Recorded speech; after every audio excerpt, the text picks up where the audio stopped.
గొప్ప వ్యక్తి వచ్చిన్నారు, మరి వారిని పిలవాలి మనం. Yes, the great director Rajamouli garu. Vijetha trailer launch please. Chiranjeevi గారు చాలా మంచి యాక్టర్, చాలా మంచి డాన్సర్, చాలా మంచి ఫైటర్, అందరికీ తెలుసండి.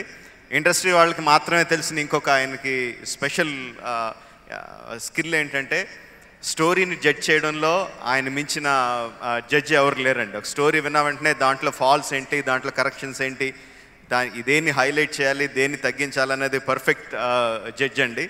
మగధీరాకి ఫస్ట్ నేను చిరంజీవి గారికి స్టోరీ చెప్పాను, ఆయన ఎప్పుడు తీసుకొని చేసాం. అండ్ ఈ సినిమా కూడా విజేత కూడా చిరంజీవి గారి కథ విని చాలా బాగుందని చెప్పి గ్రీన్ సిగ్నల్ ఇచ్చిన తర్వాత స్టార్ట్ అయిందండి. So that's the biggest confidence for all of us. Chiranjeevi garu కథ ఓకే చేశారంటే డెఫినెట్గా చాలా బాగుంటుందని. అండ్ కంపోజిషన్ ప్రేమ్, యూనో ఒక ఫస్ట్ చూసిన వెంటనే నచ్చాలి అంటే ఏదో ఒక అట్రాక్టివ్ విజువల్ ఉండాలి ఆ పాటలో కానీ సినిమాలో కానీ.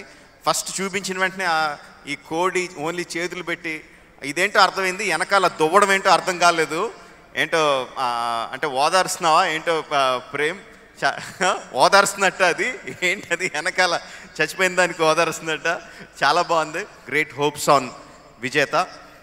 అప్పుడు విజేత హిట్ అయ్యి చిరంజీవి గారికి ఎంత పేరు వచ్చిందో కళ్యాణ్ దేవ్కి ఈ సినిమా అంత పేరు తీసుకురావాలి. అప్పుడు ఆ సినిమా హిట్ అయ్యి అరవింద్ గారికి ఎంత డబ్బులు వచ్చినాయో సాయి గారికి అంత డబ్బులు రావాలి. థ్యాంక్ యూ వెరీ మచ్ అండి. Wish the team all the best. ఏంటండి వీడియో నచ్చిందా? అయితే ఓ లైక్ వేసుకోండి, లేదంటే ఓ కామెంట్ చేయండి. ఎప్పటికప్పుడు మా వీడియోస్ చూడాలంటే సబ్స్క్రైబ్ చేసుకోండి.